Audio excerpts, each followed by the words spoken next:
Durante la cena de Navidad en casa de mi hijo, mientras disfrutaba del calor de la celebración familiar, un número desconocido rompió el silencio. «Vuelva a casa de inmediato». La voz era tensa, desconocida, pero su ansiedad se me contagió al instante.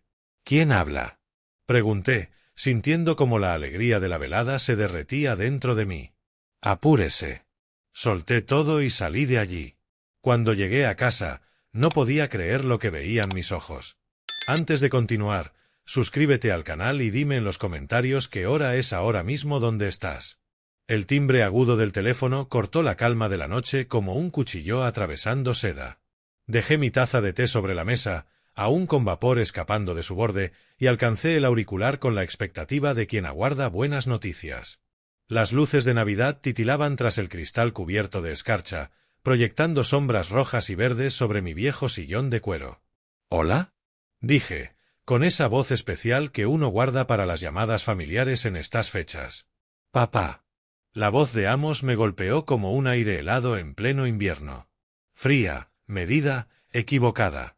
«Hijo, justo estaba pensando en los planes para la cena de Navidad. ¿La receta del pavó de tu madre? He decidido que este año pasaremos la Navidad solo con la familia más cercana». Cada palabra cayó con la precisión de un juez dictando sentencia. «Sin ti». La chimenea crepitaba detrás de mí, pero de pronto el calor no lograba llegar a mis huesos. Mis gafas de lectura se deslizaron por mi nariz mientras parpadeaba, tratando de asimilar lo que acababa de escuchar. «Pero hijo, siempre hemos». «¿Qué pasó? ¿Hice algo mal?». «No pasó nada». Su tono llevaba la firmeza de un martillazo sobre el estrado. «Solo quiero una Navidad tranquila». Baielit apoya completamente esta decisión. Sentí el pecho apretarse. Baielit, la misma que siempre se preocupaba por mi comodidad, que me guardaba el hueso de la suerte cada año, que apenas el mes pasado me llamó para pedirme la receta del relleno de Eleanor. «Amos, por favor, ayúdame a entender. Hemos pasado cada Navidad juntos desde que tu madre». Esta conversación terminó. «Papá. Espero que lo entiendas». El zumbido del tono me taladró el oído como un avispón enfurecido. Me quedé sosteniendo el auricular durante varios latidos, mirándolo como si pudiera darme una explicación. El té en la taza se había enfriado, olvidado. Mis manos temblaban levemente cuando por fin devolví el teléfono a su base. El viejo reloj de péndulo del pasillo marcó las 8. Cada campanada parecía repetir la misma frialdad en la voz de mi hijo. Me quedé inmóvil en el sillón, mirando las luces navideñas a través de un velo de lágrimas que difuminaba el paisaje. Pasaron minutos, quizá horas. La chimenea ya solo guardaba brasas apagadas cuando finalmente me levanté con pasos inseguros y me acerqué a la ventana. Mi reflejo me devolvió la mirada desde el vidrio oscuro, un hombre de 68 años que, de repente, parecía cargar cada uno de sus años. Tras mi silueta fantasmal, la nieve comenzaba a caer en copos lentos y espesos. Apoyé la palma contra el cristal helado, sintiendo como el frío mordía mi piel. Las casas vecinas brillaban con luz cálida. Familias reunidas alrededor de la mesa, compartiendo historias y risas. Los Henderson, al otro lado de la calle, habían colocado su árbol frente a la ventana. Los regalos ya esperaban bajo las ramas verdes. Mi aliento empañó el cristal mientras susurraba a mi reflejo. ¿Qué hice mal, Eleanor? El silencio que me respondió pesaba más que la nieve acumulándose afuera. Con un dedo tracé figuras sin sentido sobre el vidrio empañado, mientras mi mente repasaba cada interacción con Amos en los últimos meses. ¿Había sido demasiado insistente en mantener las tradiciones familiares? ¿Demasiado aferrado a la memoria de Eleanor en nuestras costumbres navideñas? La luz de la cocina de los Peterson, mis vecinos, se apagó de golpe, dejando solo las farolas iluminando la nieve con un resplandor ámbar. Miré cada copo bailar bajo esa luz, recordando cómo Amos, de niño, pegaba la nariz contra este mismo cristal, contando copos y rogándome que le leyera historias de aventuras invernales. Ese niño me parecía ahora un extraño. Mis dedos, endurecidos por la artritis, se apartaron al fin del frío cristal, dejando apenas una huella difusa. 2 horas y media habían pasado desde que me alejé de la ventana. El fuego se había apagado del todo, dejando cenizas frías y el olor persistente de roble quemado. Las luces de los vecinos se fueron apagando una a una, hasta quedar solo algunas lámparas de porche proyectando charcos solitarios de luz sobre la nieve. Me dejé llevar hacia la cocina, los movimientos guiados por la memoria mecánica de preparar una cena que no pensaba comer. El microondas zumbó al calentar la sopa de la mañana, pero apenas lo escuchaba. Mi mente seguía girando en torno a la voz de Amos, buscando señales que quizá había pasado por alto. El listín telefónico. Podría llamarlo, disculparme, lo que fuera. Saqué la pesada guía amarilla del cajón bajo la encimera, pero junto a ella cayó algo más. El viejo álbum de fotos de Eleanor. Su cubierta de cuero agrietada por los años. Mis manos temblaban mientras lo abría por la primera página. Amos con 5 años, sonrisa mellada de oreja a oreja, abrazando un avión de madera bajo el árbol de Navidad. Su pijama arrugado por el sueño, su pelo oscuro rebelde en todas direcciones. La alegría pura en aquel rostro me oprimió el pecho. Pasé la página con cuidado, el plástico protector crujía bajo mis dedos. Eleanor, en nuestra vieja cocina, con harina cubriéndole el cabello como si fuera nieve, riéndose de algo que yo había dicho mientras extendía masa para galletas. Su vestido verde, el mismo de cada Nochebuena, manchado de ingredientes, pero con una sonrisa tan luminosa que podría haber encendido todas las luces del vecindario. Eleanor, ¿por qué todo cambió tanto? Susurré a su imagen congelada. Cuando estabas aquí, éramos una verdadera familia. La siguiente foto me dejó sin aliento. Los tres juntos. Eleanor sosteniendo al pequeño Amos contra su pecho. Mi yo más joven con un brazo rodeándolos a ambos. Todos sonriendo a la cámara como si nada pudiera rompernos jamás. Acaricié con la yema de los dedos el rostro de Eleanor. Recordé aquella mañana de Navidad, hace 15 años, Amos bajando las escaleras con sus pijamas de Superman. Eleanor horneando sus famosos rollos de canela mientras yo fingía sorpresa ante su entusiasmo. Ese día me pidió que le leyera La noche antes de Navidad 3 veces, acurrucado en mi hombro con los dedos manchados de chocolate y los ojos llenos de asombro. ¿Cuándo se apagó ese asombro?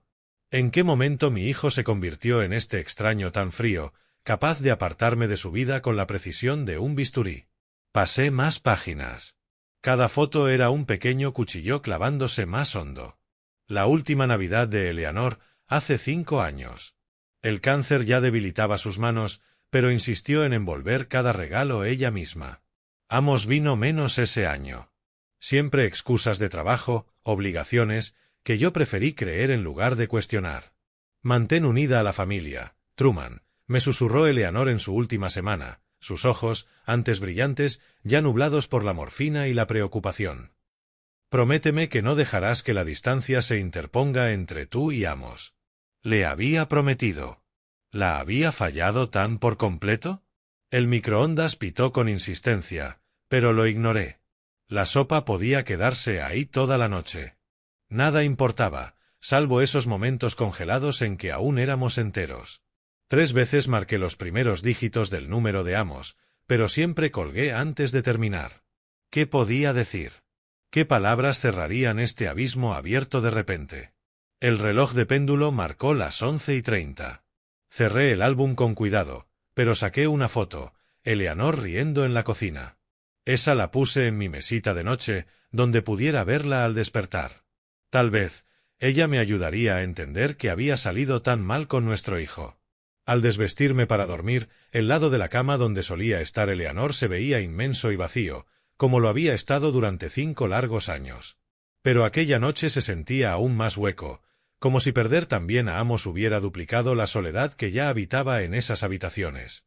Programé el despertador a las 8, vieja costumbre de 40 años de trabajo imposible de matar, y me cubrí hasta la barbilla. A través de la ventana del dormitorio, la nieve seguía cayendo de forma constante, cubriendo el vecindario con un blanco impecable que por la mañana no sería más que barro gris. Guardé el álbum de fotos en el cajón, pero no antes de susurrar una última pregunta a la oscuridad. ¿Dónde está aquel niño que me rogaba que le leyera cuentos antes de dormir? La luz de la mañana se filtró a través de unas cortinas mal abiertas, proyectando sombras grises sobre mi mesa de desayuno arrugada. El periódico descansaba doblado junto a un cuenco de avena ya fría, mientras yo repasaba los obituarios, un hábito que cada año parecía más relevante. La foto de Eleanor me sonreía desde la mesita de noche, pero ni siquiera su aliento de ánimo lograba levantar el peso que me oprimía el pecho. El timbre electrónico del teléfono me hizo saltar, la cuchara chocando contra el cuenco de cerámica. Después de la llamada de ayer, cualquier número inesperado se sentía como una emboscada. Miré el identificador con los dedos temblorosos y el corazón se me detuvo al ver el nombre de Amos en letras azules. La esperanza y el temor luchaban en mi estómago mientras levantaba el auricular. ¿Hola? Mi voz sonó más cautelosa de lo que pretendía. Papá. Pero esta vez un calor sutil rodeaba esa sola palabra. Quiero disculparme por la llamada de ayer. Me equivoqué por completo. El alivio me inundó tan rápido que tuve que aferrarme al borde de la mesa. Hijo, me alegra tanto que me hayas llamado. Pensé que había hecho algo mal. No, papá. No hiciste nada. Yo estaba estresado por el trabajo y lo pagué con la persona equivocada. Su voz tenía aquel ritmo familiar de su infancia, cuando se disculpaba por romper algo o por llenar de barro la casa. Baielit me recordó lo importantes que son nuestras tradiciones. Queremos que vengas a cenar en Navidad, después de todo. Claro que iré. Las palabras se me escaparon antes de pensarlo. Prepararé la receta de pavó de tu madre y llevaré la salsa de arándanos. Eso suena perfecto, papá. Trae todo lo que sueles preparar. Hizo una pausa, y algo en ese silencio me hizo golpear accidentalmente mi taza de café. Baielit está deseando verte. Los niños han estado preguntando por las historias del abuelo Truman. Pero bajo su entusiasmo había algo extraño. Se escuchaba ensayado, apresurado, como si leyera un guión en lugar de hablar con el corazón. Amos, ¿qué te hizo cambiar de opinión tan de repente? Ayer estabas tan seguro. Solo me di cuenta de mi error, eso es todo. Sus palabras salieron rápidas, atropelladas, tapando mi pregunta. Escucha, debo irme. El trabajo llama, ya sabes cómo es. Nos vemos el día de Navidad, al mediodía. Espera, hijo. Podemos hablar un momento. Te quiero, papá. Nos vemos pronto. La línea quedó muerta antes de que pudiera terminar la frase. Me quedé sosteniendo el auricular, mirándolo como si pudiera darme respuestas que ni siquiera sabía formular. Por un instante, la alegría pura había recorrido mis venas. La Navidad estaba salvada. La familia restaurada. Los temores de Eleanor desmentidos. Pero en el silencio que siguió, la duda se coló como aire frío por una ventana mal cerrada. Algo en la voz de Amos no sonaba a mi hijo. Las palabras eran correctas, la disculpa adecuada, pero la entrega era hueca, mecánica, como si estuviera marcando casillas de una lista en lugar de intentar sanar una herida. Me levanté bruscamente, caminando hasta la ventana de la cocina. La nieve del día anterior había convertido el jardín en un paraíso invernal. Los niños Peterson ya estaban afuera construyendo un muñeco de nieve, su risa atravesando el aire quieto. Familias normales, haciendo cosas normales, en una mañana normal de diciembre. ¿Por qué esto no se siente normal? Quizá estoy exagerando, murmuré hacia la memoria de Eleanor, volviendo al salón. Se disculpó, quiere que esté allí. ¿No es eso lo que importa? Pero mientras avanzaba en mi rutina matutina, platos en el fregadero, periódico al reciclaje, taza de café enjuagada y seca, esa sensación de inquietud crecía más fuerte. Amos había evitado cada intento de conversación más profunda, colgando con prisa como si temiera que yo hiciera las preguntas equivocadas. ¿Qué preguntas serían esas? Tomé de nuevo el teléfono, marqué los 3 primeros dígitos de su número y me detuve. ¿Qué iba a decir? Hijo, tu disculpa sonó falsa. ¿Por qué colgaste tan rápido? ¿Puedes demostrarme que realmente quieres que esté allí? Incluso en mi cabeza sonaba paranoico. Dejé el teléfono y caminé hacia la cocina, repasando mentalmente lo que necesitaría para preparar la cena de Navidad. El pavó tardaría horas, la salsa debía hacerse fresca y la receta de relleno de Eleanor requería ingredientes que ya no tenía en casa. Pero al tomar el bloc de notas, mi mano se quedó suspendida. Algo que Amos había dicho volvió a resonar. Baielit me recordó lo importantes que son nuestras tradiciones. ¿Desde cuándo necesitaba Baielit recordarle eso? Amos había crecido con esas tradiciones, las había vivido cada año hasta la muerte de su madre. ¿Y por qué mencionar de forma tan específica el apoyo de Bayelit? Como si necesitara su permiso para invitar a su propio padre a Navidad. Me quedé mirando la hoja en blanco, el bolígrafo temblando, mientras la inquietud se afianzaba más profundo en mis huesos. 3 días de propósito siguieron a esa confusa llamada. Me desperté el 22 de diciembre con una energía que no sentía desde la partida de Eleanor, tarareando viejos villancicos mientras preparaba mi café. El blog junto al cuenco de cereal se llenó rápido de listas y menús, cada cosa marcada y revisada 2 veces. Pavó, salsa de arándanos, relleno de Eleanor, murmuré golpeando el bolígrafo contra la mesa gastada. Todo tiene que ser perfecto. La carnicería de Maple Street hervía de clientes, pero esperé paciente mi turno, decidido a conseguir el ave ideal. Necesito el mejor pavó que tenga, le dije al carnicero, un hombre de rostro redondo y delantal manchado por su oficio. Ah, reunión familiar. Lo entiendo. Tengo justo lo que busca. El pavó de 10 kilos que me mostró parecía sacado de una revista, redondo, impecable, con una piel que doraría a la perfección. Pagué sin regatear, ya imaginando el momento de llevarlo a la cocina de Amos. El 23 de diciembre me llevó al centro comercial, abarrotado de gente como un banco de peces entre luces brillantes.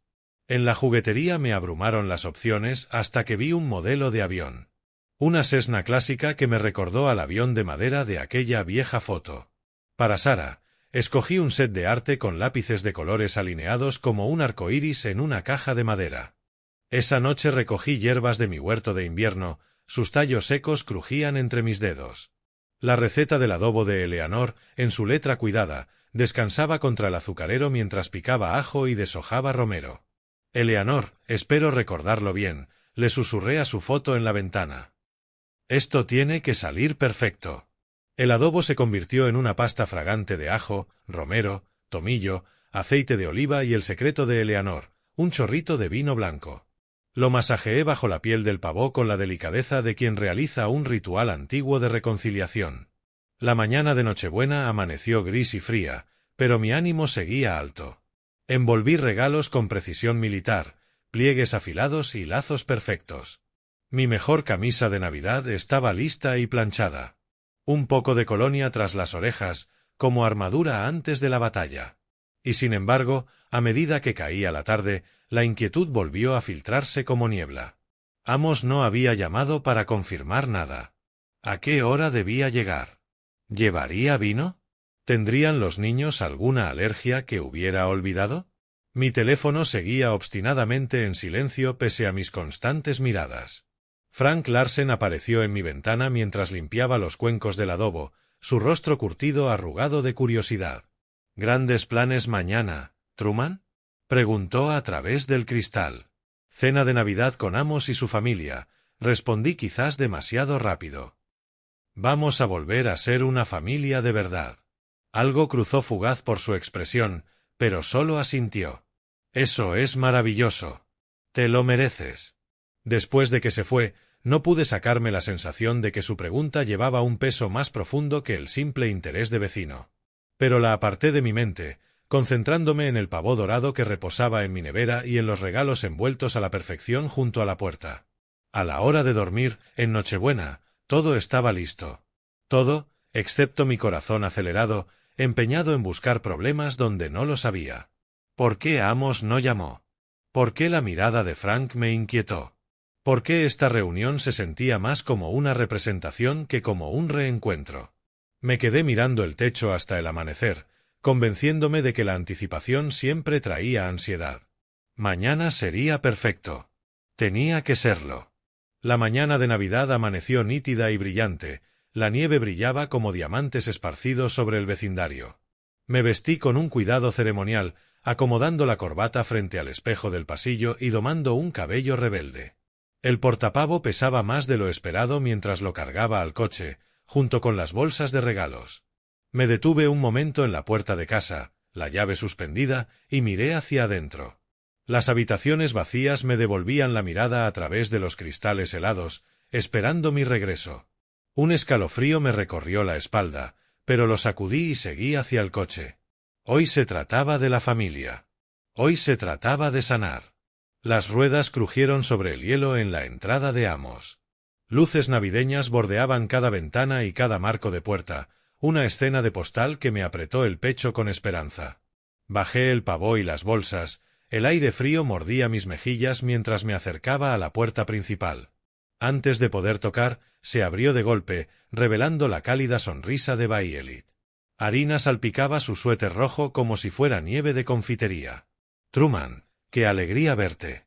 Entra antes de que te congeles». La casa olía a canela y pino. Música navideña sonaba desde altavoces ocultos mientras las luces multicolor proyectaban sombras sobre el suelo brillante de madera. Timmy apareció a mi lado como por arte de magia, rebotando sobre las puntas de los pies con una emoción apenas contenida. «Abuelo Truman, ¿trajiste regalos? ¿Podemos abrirlos ya?» Mamá dijo que había que esperar, intervino Sara, asomándose tímidamente desde la esquina. «Deja que tu abuelo se acomode primero», rió Bayelit, tomando de mis manos entumecidas el pesado portapavo. «Esto pesa 1 tonelada. ¿Qué le hiciste?» «El adobo secreto de Eleanor», respondí, quitándome la bufanda. 24 horas de ajo, romero y paciencia. Martha Harrington salió de la cocina, secándose las manos en un trapo cubierto de renos sonrientes. Sus ojos se agrandaron al ver el pavo. «Esto es absolutamente magnífico. Tienes que compartir el secreto de Eleanor. Yo llevo 30 años cocinando el mismo pavo aburrido». «El secreto es el tiempo», dije, mientras estrechaba la mano firme de Walter, que me dedicó un gesto de aprobación. Eleanor siempre decía, las cosas buenas no pueden apresurarse. Amos apareció el último, ajustando su corbata con movimientos demasiado precisos, demasiado controlados. Su sonrisa llegó a su boca, pero no a sus ojos.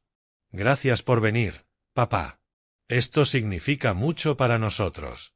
Algo en su tono me hizo estudiar su rostro con más detenimiento, pero Timmy ya me jalaba de la mano hacia el comedor antes de que pudiera analizar lo que había escuchado.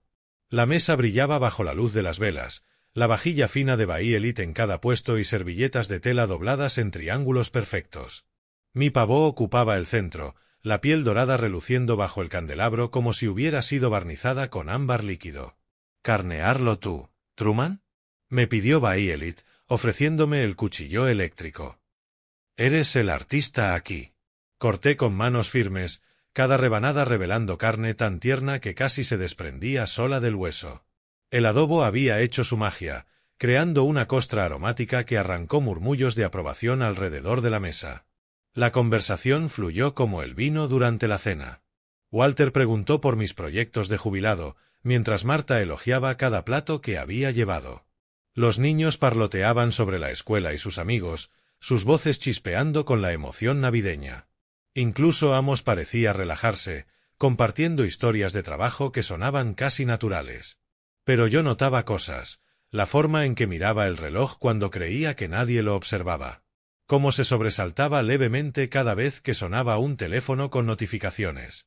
Su risa tenía las notas correctas, pero por debajo había un eco hueco, como si resonara en un cuarto vacío. «Abuelo, ¿podemos abrir los regalos ya?», preguntó Sara, su voz suave pero esperanzada mientras terminaba la salsa de arándanos. «Por favor, por favor, por favor», añadió Timmy, rebotando la silla hasta que Bayelit le puso una mano calmada en el hombro.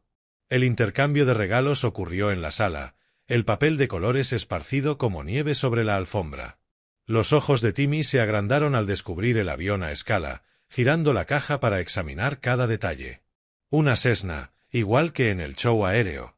¿Podemos armarla juntos?». «Por supuesto», prometí, sintiendo calor expandirse en mi pecho. «Para eso están los abuelos». Sara abrazó fuerte su set de arte, ya imaginando las obras con los lápices brillando como joyas en su caja de madera. «Voy a dibujar a toda la familia», anunció con solemnidad. «Incluso a la bisabuela Eleanor, para que esté con nosotros también». La habitación quedó en silencio un instante, la ausencia de Eleanor haciéndose presente como una invitada más. Pero no era la punzada de dolor que había cargado 5 años. Se sentía más suave, como si ella sonriera desde el lugar de donde vienen esas sonrisas. «A ella le hubiera encantado», dije, con la voz más áspera de lo que pretendía. Conforme avanzaba la tarde, el calor de la comida se asentó sobre nosotros como una manta cómoda. Walter y yo hablamos de béisbol mientras Marta ayudaba a Baielit con los platos. Los niños jugaban en el suelo con sus nuevos tesoros, sus risas componiendo la banda sonora alegre de la conversación adulta. Aflojé la corbata y me recosté en el sillón que Baielit había designado como mío, sintiéndome más en paz de lo que había estado en meses. Eso era la Navidad. La familia unida, las tradiciones vivas, el amor compartido entre generaciones. Mi teléfono vibró contra el pecho, un zumbido suave pero insistente desde el bolsillo de mi chaqueta. Lo ignoré al principio, sin querer romper el hechizo de aquella velada perfecta. Pero volvió a vibrar, más insistente, como una trampa. «Disculpadme un momento», dije a Walter, que me hablaba de la destreza de su nieto en el béisbol. Me escabullí hacia el pasillo, el teléfono insistiendo contra mis costillas. El pequeño lavabo ofrecía privacidad, la puerta cerrándose con un clic que apagó los sonidos cálidos de la familia. Número desconocido brillaba en la pantalla. Estuve a punto de rechazarlo. ¿Quién llama en Nochebuena, salvo vendedores o estafadores? Pero al detenerse y volver a sonar de inmediato, la irritación venció a la cautela. ¿Hola? ¿Quién llama en Navidad? Necesita volver a casa de inmediato. La voz atravesó cualquier cortesía como un cuchillo rasgando papel de regalo. Urgente. Masculina. Desconocida. Me miré en el espejo del baño, viendo mi gesto cambiar de molestia a desconcierto. ¿Quién es usted? ¿De qué está hablando? Eso no importa ahora. Solo váyase. Apreté más fuerte el teléfono. Detrás de la puerta, podía escuchar a Timmy explicándole a su abuela las piezas del avión. Sonidos normales de una noche de Navidad que de repente se sentían lejanos. No entiendo lo que quiere decir. ¿Qué está pasando? Confíe en mí y váyase ya. La línea se cortó, dejándome mirando el aparato como si pudiera darme respuestas. Mi reflejo parecía más viejo de golpe. Las arrugas de preocupación se marcaban más alrededor de mis ojos. La voz del desconocido tenía convicción. No era el tono ensayado de una estafa, sino una urgencia real que me apretaba el pecho. ¿Qué podía estar mal en mi casa? ¿Un incendio? ¿Un robo? ¿Había dejado algo peligroso encendido? Mi mente corría con posibilidades mientras mi corazón aceleraba al mismo ritmo. Pero era la cena de Navidad, mi primera reunión familiar en 5 años. ¿Cómo irme basándome en una advertencia críptica de un extraño? Baielit se preocuparía. Los niños se confundirían. Amos podría pensar que era una excusa para escapar. El teléfono pesaba en mis manos mientras luchaba con la indecisión. La lógica decía que probablemente era nada, un número equivocado, una broma. Pero algo en aquel tono había atravesado todas mis defensas racionales. Volví a mirar el número. Completamente desconocido. Sin mensajes, sin explicación, solo esa orden seca: vuelva a casa de inmediato. A través de la puerta escuché la risa de Amos por algo que había dicho Walter. Sonaba demasiado brillante, demasiado forzada. ¿Ya habría notado mi ausencia? ¿Estaría mirando su reloj otra vez, preguntándose por qué tardaba tanto? Mi reflejo en el espejo me devolvió unos ojos preocupados. Las luces navideñas del pasillo se filtraban por la rendija, tiñendo mi rostro de rojo y verde. Confíe en mí y váyase ya. ¿Confiar en quién? ¿Por qué? ¿Qué clase de emergencia requería tanta urgencia que un desconocido rastreara mi número en Nochebuena? Mientras la razón hacía preguntas, mi cuerpo ya respondía al instinto primitivo. Los hombros tensos. La respiración superficial. Alguna parte antigua de mi cerebro gritaba que esa llamada no era casual. Pensé en mi casa, vacía en la oscuridad de diciembre, con las ventanas apagadas y las puertas cerradas. ¿Y si alguien estaba dentro en ese momento? ¿Y si se inundaba o ardía? «Papá, ¿estás bien ahí dentro?» La voz de Amos atravesó la puerta, oportuna, preocupada.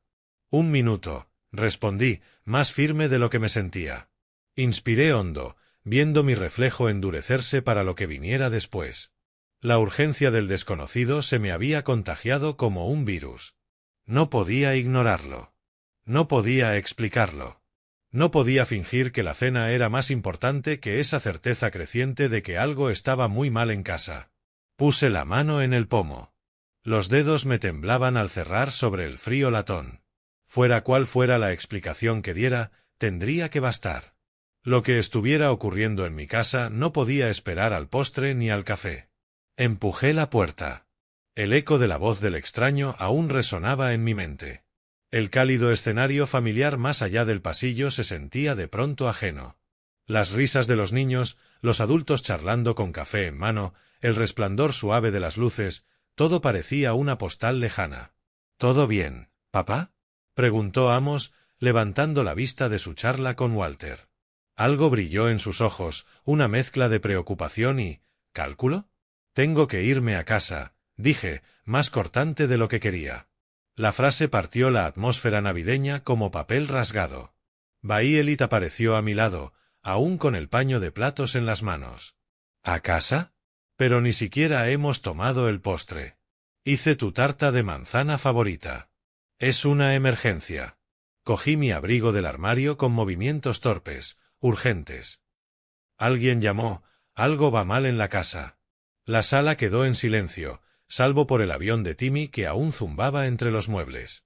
Sara levantó la mirada de sus lápices de colores, esparcidos como confeti sobre la mesa. —¿Qué clase de emergencia? Frunció el ceño Walter, con la desconfianza de un hombre acostumbrado a detectar las coincidencias sospechosas. —No lo sé aún. Mis dedos tropezaban con los botones del abrigo, la memoria fallando bajo el estrés. Solo dijeron que debía volver de inmediato. Amos se levantó, el rostro pintado de preocupación auténtica, o eso parecía. ¿Quién llamó? ¿Por qué no explicó qué pasaba? Durante un segundo estudié su expresión, buscando algo que no sabía nombrar. Su preocupación parecía real, pero había algo debajo.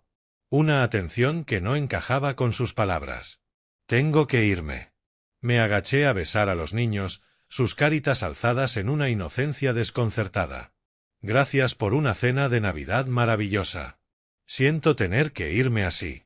El aire helado de diciembre me golpeó el rostro como una bofetada al salir hacia el coche, las voces familiares siguiéndome hasta la puerta. El motor rugió a regañadientes, como protestando por la prisa. Retrocedí demasiado rápido, rozando por poco el buzón de Amos. Por el retrovisor vi a todos en la entrada. Baielit abrazándose contra el frío, Walter negando con la cabeza, los niños con la cara pegada al cristal. Amos estaba un poco apartado, su silueta recortada contra la cálida luz que se derramaba desde dentro. Las calles del barrio se extendían vacías frente a mí, las luces de Navidad brillando en casa tras casa como estrellas distantes. La mayoría de familias estaban dentro, celebrando, creando ese cuadro cálido que solo se disfruta en estas fechas. Alcancé a mirar por algunas ventanas sin cortinas, escenas hogareñas, sonrisas, abrazos. La radio murmuraba Noche de paz, pero nada en esta noche se sentía silencioso ni santo. Mis manos apretaban el volante hasta ponerme los nudillos blancos. La voz misteriosa se repetía en mi memoria con cada kilómetro: confíe en mí y váyase ahora. ¿Confiar en quién? ¿Y por qué? ¿Qué podía estar pasando en mi casa que requiriera tanta urgencia? El velocímetro pasó el límite. Los cruces vacíos se desdibujaban. Me salté un semáforo en amarillo, luego otro, empujado por un instinto primitivo que gritaba peligro, aunque mi lógica no encontrara pruebas. ¿Había dejado algo encendido? ¿La estufa? ¿El calefactor? ¿Un descuido que pudiera causar un incendio?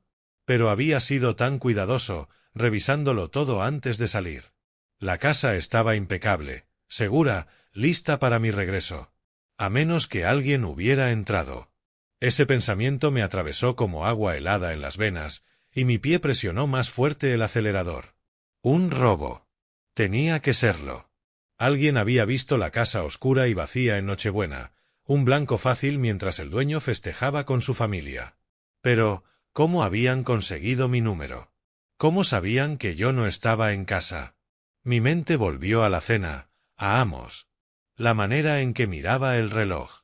Esa risa forzada. El alivio en su rostro cuando anuncié mi partida. ¿Eran imaginaciones mías o casi parecía ansioso de que me fuera. El pensamiento me revolvió el estómago. Sonaba desleal, impropio de un padre que debería confiar en su hijo. Pero la sospecha ya había echado raíces, creciendo más fuerte con cada metro recorrido. Giré hacia mi vecindario. Pocas casas mostraban luces encendidas. Navidad en suburbio significaba familias reunidas puertas adentro, cortinas corridas contra el frío. Condiciones perfectas para un crimen. Mi casa se alzaba oscura al final de la calle, tal como la había dejado horas antes. Pero algo no cuadraba. Un detalle sutil, invisible a simple vista, que me erizó la piel antes de poder identificarlo. En vez de aparcar en mi entrada, lo hice detrás del viejo roble de Frank Larsen.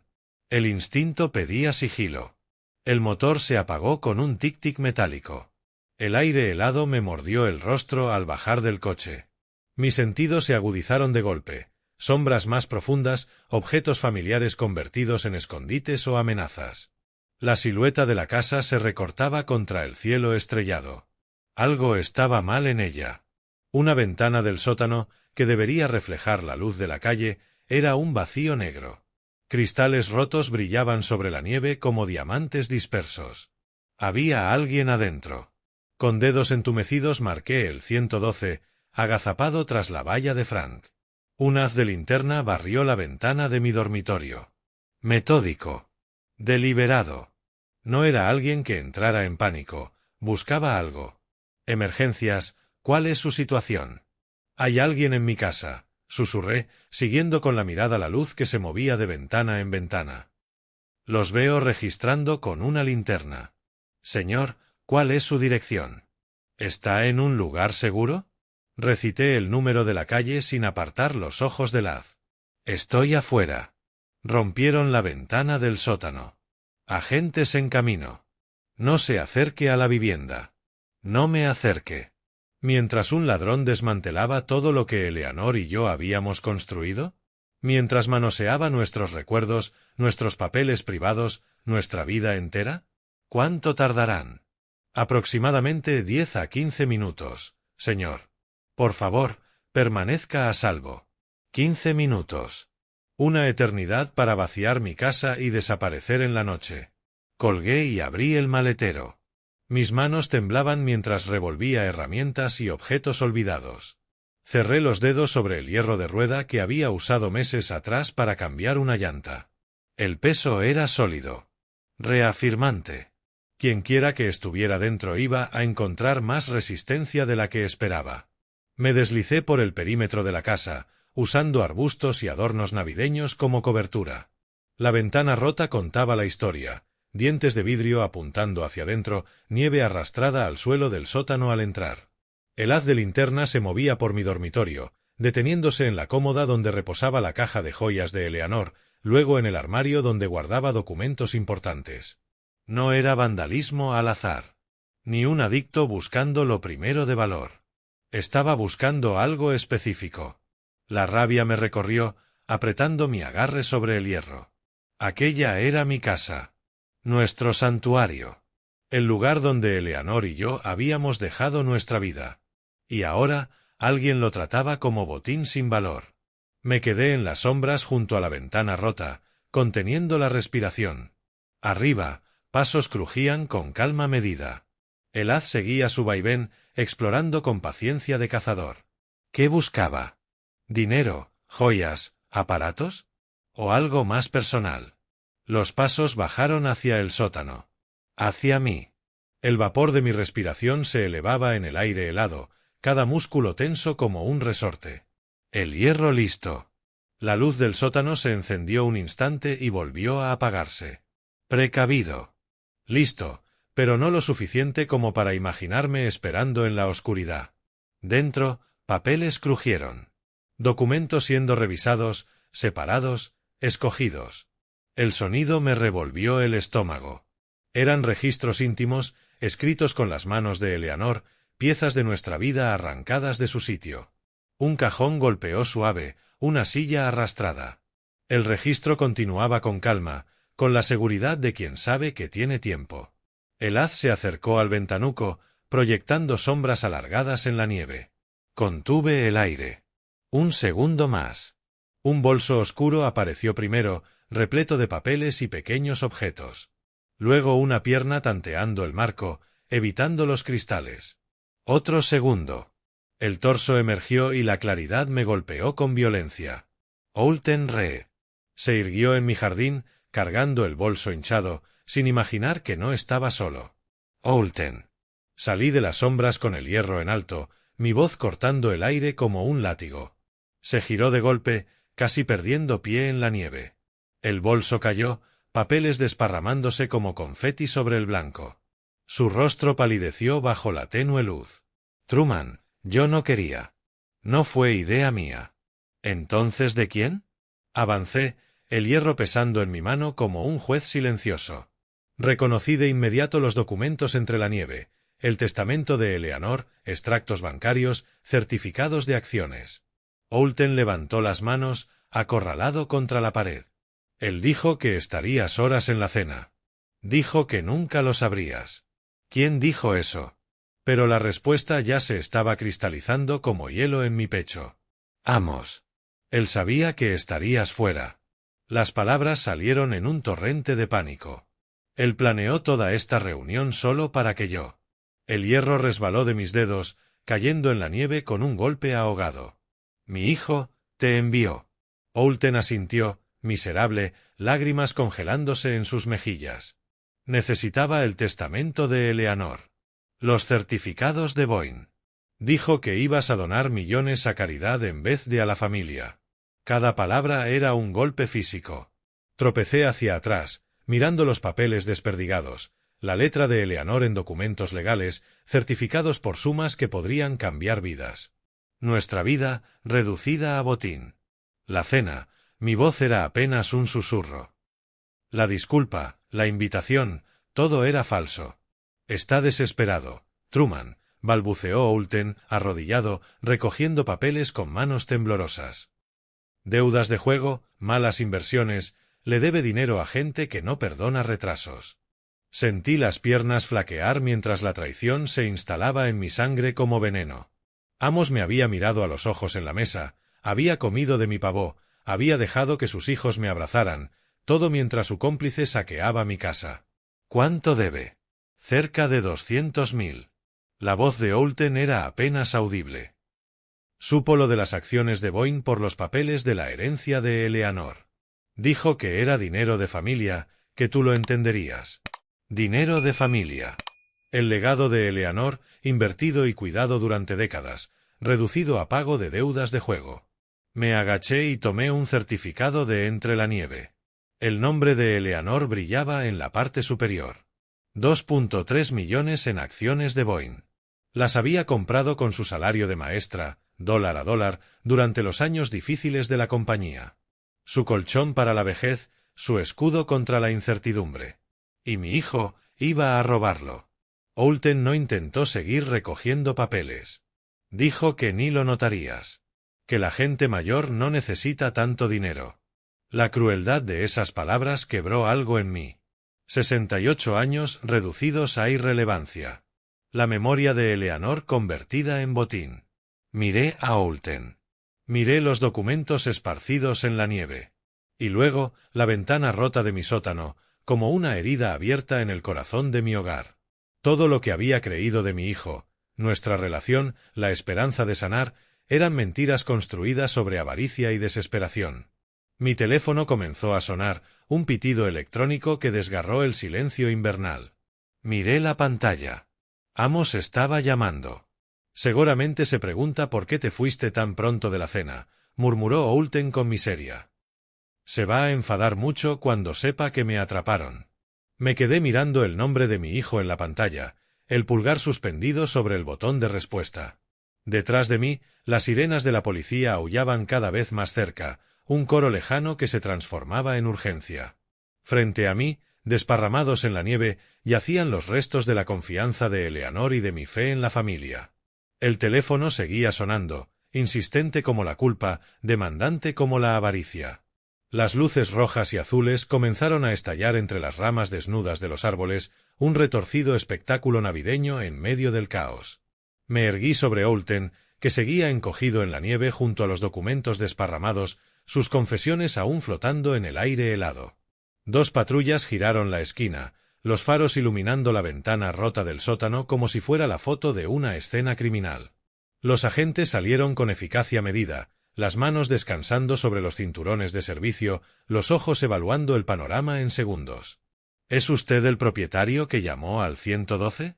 —preguntó el oficial al frente, su placa reflejando las luces navideñas de las casas vecinas. —Truman Dixon.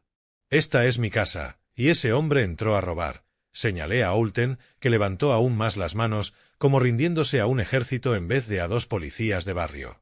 El segundo agente se arrodilló a su lado, iniciando el ritual de los derechos y las esposas, mientras su compañero se centraba en mí. —¿Qué fue lo que sustrajo, señor Dixon? Recogí el testamento de Eleanor de la nieve húmeda. Los bordes estaban manchados, pero el texto seguía legible. Se llevó documentos financieros. El testamento de mi difunta esposa. Certificados de acciones de Boeing valorados en más de $2 millones. Información bancaria. ¿2 millones? Las cejas del agente se arquearon al examinar los papeles mojados. Eso entra en la categoría de gran robo. Entonces apareció Frank Larsen desde su casa, con la bata de baño ceñida sobre el pijama y las zapatillas crujiendo en la nieve. Su rostro curtido mostraba alivio mezclado con preocupación mientras observaba la escena. —¿Fuiste tú quien me llamó? —pregunté, las piezas encajando al fin. —Vi a alguien con una linterna dentro de tu casa. Sobre las 9, asintió hacia los agentes. No podía ignorarlo en Nochebuena. Busqué tu número en el directorio del vecindario. Salvaste más que mis posesiones esta noche. Le apreté el hombro, agradecido de que aún existieran vecinos dispuestos a involucrarse. El oficial principal nos observaba, comprendiendo poco a poco. Entonces no fue un robo al azar. El señor Reed sabía que la casa estaría vacía. Es amigo de mi hijo, dije, las palabras amargas en mi boca. Mi hijo sabía que estaría en su casa para la cena de Navidad. Planeó todo esto. Oulten, ya esposado y sentado en la parte trasera del coche patrulla, miraba por la ventanilla con la expresión de quien ve su futuro desmoronarse. El agente que tomaba mi declaración asentía con gravedad mientras emergían los detalles, las deudas de juego, el plan, la manipulación de las tradiciones navideñas familiares. Mi teléfono sonó otra vez. El pitido electrónico parecía una burla en medio del procedimiento oficial. Amos. El nombre en la pantalla brillaba como una acusación. ¿Debería contestar? Pregunté al oficial. Hágalo. Puede ser interesante escuchar lo que diga. Acepté la llamada y activé el altavoz para que todos oyeran. Hola, ¿Amos? Papá, ¿dónde estás? Todos estamos preocupados. Su voz llevaba la mezcla exacta de preocupación y desconcierto. Ha pasado más de 1 hora. Ya voy de regreso, hijo. Tenemos que hablar. El silencio se extendió en la línea. Casi podía escuchar la mente de Amos calculando cómo interpretar mi tono. ¿Está todo bien? Suenas distinto. Todo quedará claro muy pronto. Colgué antes de que pudiera preguntar más. Los agentes terminaron su papeleo mientras yo recogía los documentos desperdigados. Cada hoja era un pedazo del legado de Eleanor, casi robado por su propio hijo. Los certificados de Boeing pesaban más en mis manos que lo que su papel permitía. 30 años de inversión meticulosa, dólar a dólar desde el sueldo de maestra de Eleanor. Necesitaremos que venga mañana a ratificar su declaración, me dijo el oficial, entregándome su tarjeta. El señor Reed será acusado de allanamiento, intento de gran robo, y quizá otros cargos según lo que aparezca. Frank me acompañó hasta mi coche mientras las patrullas se alejaban. El rostro pálido de Oulten seguía visible tras la ventanilla, como un fantasma del futuro de Navidad. ¿Seguro que puedes volver ahí? Me preguntó Frank. Esa conversación será dura. Miré mi casa una última vez. La ventana rota. La nieve revuelta. La corona navideña en la puerta, que de pronto parecía burlarse del concepto de paz en la tierra. Hay conversaciones que no pueden esperar, Frank. Hay verdades que deben decirse cuando aún están frescas. El motor protestó con un rugido ronco antes de encender. Retrocedí despacio, los faros barriendo la puerta de mi casa, los lazos rojos brillando como un contraste cruel con la destrucción familiar que estaba a punto de desatar. Pero el testamento de Eleanor descansaba seguro en el asiento del copiloto, rescatado de la traición. Pasara lo que pasara, su legado estaría protegido. Al llegar a la casa de Amos, los faros iluminaron las luces navideñas y el resplandor cálido que escapaba por las ventanas, una fachada perfecta de felicidad familiar.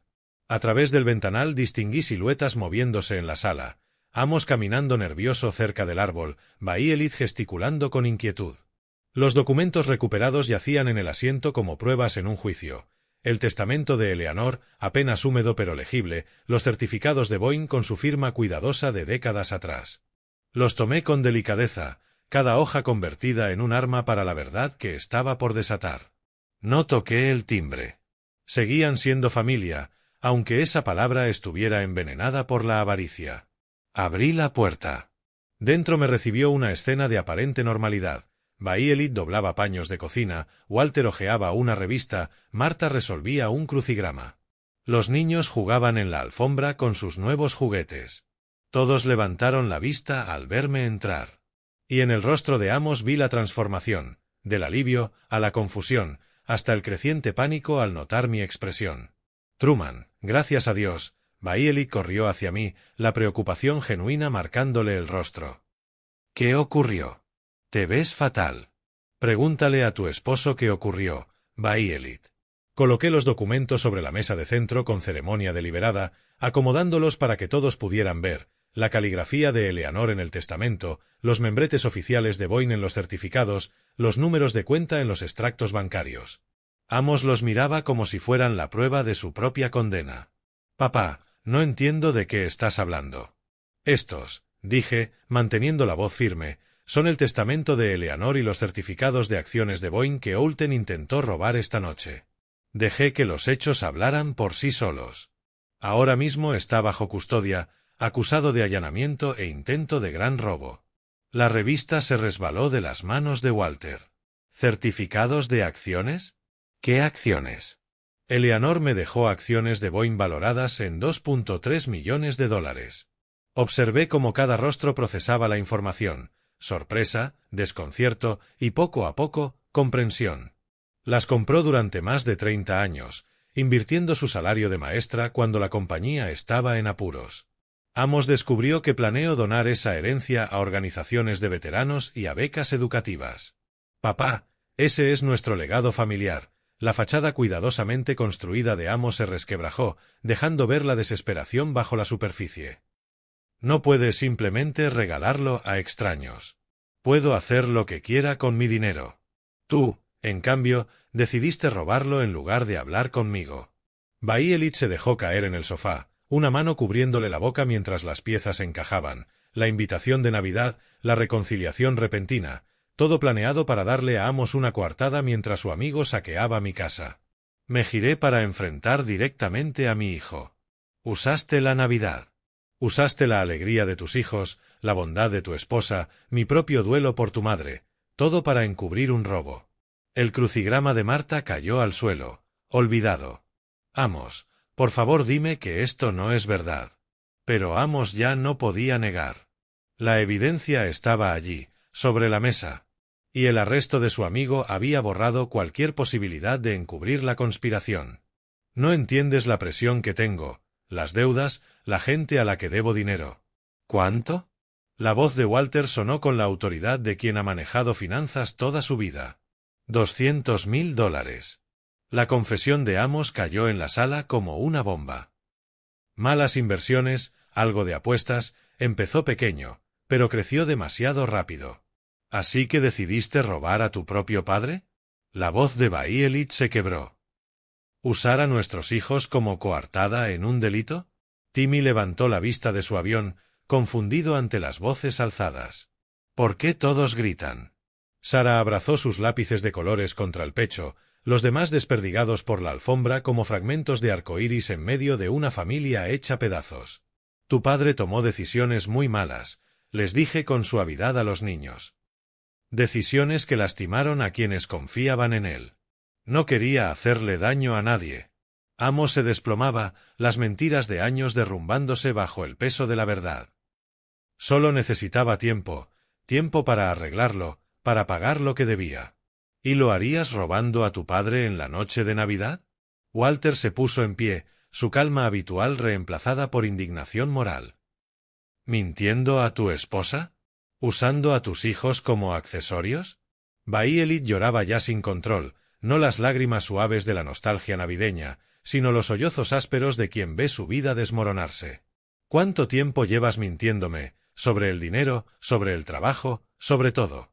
Marta reunió a los niños, protegiéndolos del espectáculo doloroso que estallaba en plena Navidad. Miré a mi alrededor, las lágrimas de Baielit, el desconcierto de los abuelos, los niños asustados entre sus juguetes dispersos y mi hijo hundido en la vergüenza y la desesperación. Esta familia estaba destruida, cortada por la codicia con la precisión de un cuchillo. Las acciones de Boyne irán a programas para veteranos y fondos educativos, tal como Eleanor hubiera querido. Recogí los documentos de la mesa, decidido a no dejar su legado en manos equivocadas. Ella creía en ayudar a otros, en construir algo que valiera la pena. Tú convertiste su memoria en un objetivo de robo. Me levanté y caminé hacia la puerta. Me giré un instante. Baielit seguía llorando, Walter consolaba a Marta, los niños confundidos miraban alrededor y Amos se cubría la cara con las manos. Baielit, tú y los niños siempre tendrán un lugar en mi casa. Ustedes no son culpables de esto. Salí a la fría noche de diciembre, dejando atrás las luces cálidas y los restos de lo que alguna vez fue mi familia. La luz de la mañana se filtró por mi cocina, iluminando la mesa donde los documentos rescatados reposaban ordenados junto a la foto de Eleanor. El café humeaba en mi vieja taza, la que ella me regaló hace 20 años con la frase «mejor esposo del mundo» ya desvaída, mientras repasaba los certificados con ojos nuevos. Las acciones de Boyne eran más que dinero. Cada fecha de compra contaba una historia. Septiembre de 1995, cuando la empresa sufría despidos y Eleanor vio oportunidad. Marzo de 2001, tras el 11S, cuando todos huían del mercado y ella apostó por la recuperación. Diciembre de 2008, en plena crisis financiera, cuando otros vendían en pánico y ella compraba con fe. El teléfono interrumpió mi reflexión. El nombre de Baielit en la pantalla me apretó el pecho. Truman, lo siento tanto. Su voz seguía quebrada por el llanto, pero sonaba firme. Nunca supe nada de los planes de Amos. De nada. Baielit, nada de esto es tu culpa. Eres una buena mujer que confió en el hombre equivocado. Voy a pedir el divorcio. Las palabras salieron como un torrente. Los niños no merecen un padre criminal, y yo no viviré con alguien capaz de hacer lo que hizo. Tú siempre tendrás un lugar en nuestras vidas. Gracias. Eso significa todo ahora mismo. Cuando colgó, me quedé mirando la foto de Eleanor. Recordando nuestras conversaciones sobre la familia, los valores, lo que realmente importaba. Ella estaría devastada por las elecciones de Amos, pero orgullosa de que al fin la verdad hubiera salido a la luz. Un golpe en la puerta me sacó del pensamiento. Frank Larsen estaba en mi porche, su rostro arrugado por la preocupación. ¿Cómo lo llevas, amigo? Duele, Frank, pero estoy libre de las mentiras. Lo invité a pasar, agradecido por la solidez de su amistad. Hiciste lo correcto. La verdad siempre importa, aunque duela. Eleanor estaría orgullosa de que eligieras la justicia sobre la lealtad ciega. Le serví café, y caímos en la rutina cómoda de una conversación honesta. Hablamos de lo práctico, cambiar cerraduras, reforzar la seguridad, actualizar el testamento para que Amos nunca tuviera acceso a la herencia. Su experiencia policial fue oro puro para protegerme de futuros intentos. ¿Qué harás con las acciones de Eleanor?, preguntó, hojeando los certificados. Honrar su memoria. Programas para veteranos, becas educativas, proyectos comunitarios. Cosas que construyan vidas en lugar de destruirlas. Frank asintió, satisfecho. Eso le habría gustado. Después de que se fue, llamé a mi abogado para revisar el testamento y al banco para reforzar la seguridad de la caja fuerte. El legado de Eleanor quedaría protegido del veneno de la avaricia y usado para lo que ella hubiera apoyado. La casa se sentía distinta ahora, no solitaria, sino en paz. Sin engaños. Sin pretextos. Tenía 68 años. Amigos que valoraban la verdad. Una nuera que elegía la integridad. Nietos que merecían mejores ejemplos. Un mensaje entró al móvil. Los niños quieren saber cuándo pueden volver a ver al abuelo Truman. Sonreí al responder. Cuando quieran. Crearemos nuevas tradiciones. Miré la foto de Eleanor sobre la repisa. Sentí su presencia guiando mis decisiones. El dinero que había ahorrado serviría para ayudar a veteranos a conseguir trabajo, para becar a futuros maestros, para apoyar a familias y comunidades. Tus acciones de Boyne ayudarán a construir mejores vidas, le dije a su imagen. Justo como hubieras querido.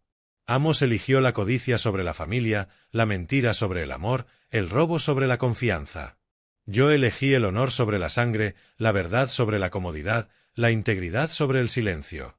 El sol de diciembre llenó mi casa de luz dorada, iluminando partículas de polvo que danzaban como oraciones diminutas. Afuera, la nieve cubría el vecindario en blanco puro, promesa de nuevos comienzos. Abrí la puerta para respirar el aire frío del invierno, mirando la calle tranquila donde Frank había velado como un guardián de la justicia. El futuro se extendía ante mí. Más pequeño de lo que soñé, pero más limpio, más honesto. El legado de Eleanor estaba a salvo. La verdad había vencido a la mentira. La verdadera familia, la construida con amor y respeto, no solo con sangre, seguiría viva. Y eso era suficiente. Era todo. Si te ha conmovido esta historia, dale me gusta al vídeo, suscríbete al canal y cuéntanos en los comentarios qué opinas. Para escuchar la siguiente historia, haz clic en la caja de la izquierda.